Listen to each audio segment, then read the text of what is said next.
one of our core main advantages is exactly that of how to teach a computer how to obey all the rules of the law. Actually, we do something that goes beyond that. As we all know, there is a body of rules, right, that control what we can do and what we cannot do on the road. However, very often we violate them, and it is kind of accepted that it's okay to violate some rules under certain circumstances as long as you pay attention. For example, you may be stuck behind a garbage truck. You can either stay in your lane and wait half an hour until you get to the next intersection and can get away, or you can just look if nobody's coming from the other lane. You can get in the opposite lane, pass the garbage truck, get back to your lane.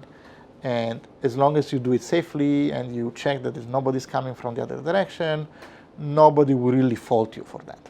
What we are teaching our cars is a principled way of using some form of judgment to violate some of the rules when it is necessary and to do so, but it's also safe to do so. So essentially mimicking the human reasoning in this kind of situation.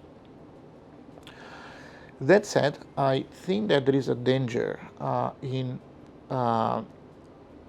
everything I read about autonomous cars to humanize the car, like this anthropomorphic view of the driverless car, where we assign the driverless car the same kind of ethical criteria or ethical capabilities that we would expect in a human.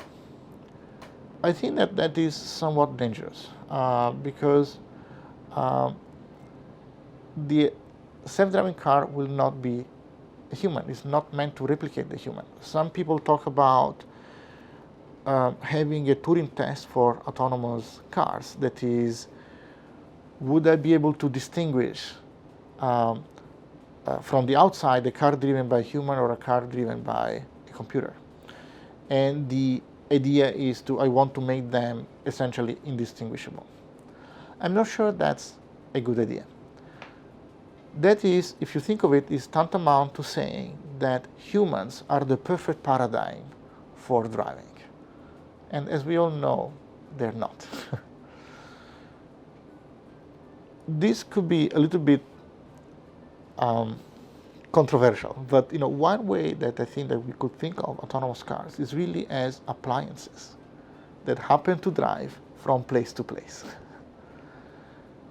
An appliance is something that does a certain task. It's a very well understood task, reliably and safely. We don't, if we take a refrigerator or a washing machine, we don't evaluate what they do according to ethical standards. But clearly, thinking of autonomous car as an appliance will not help selling the autonomous car as a product.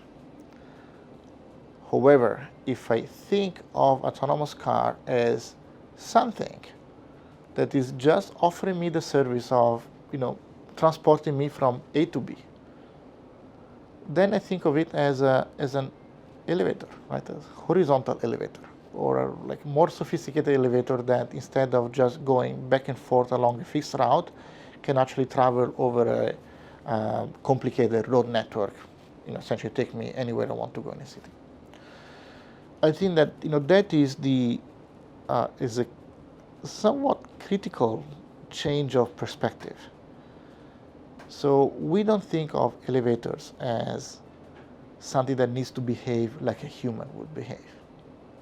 An elevator is something that when you push a button, you expect it to come and and open the door at your floor.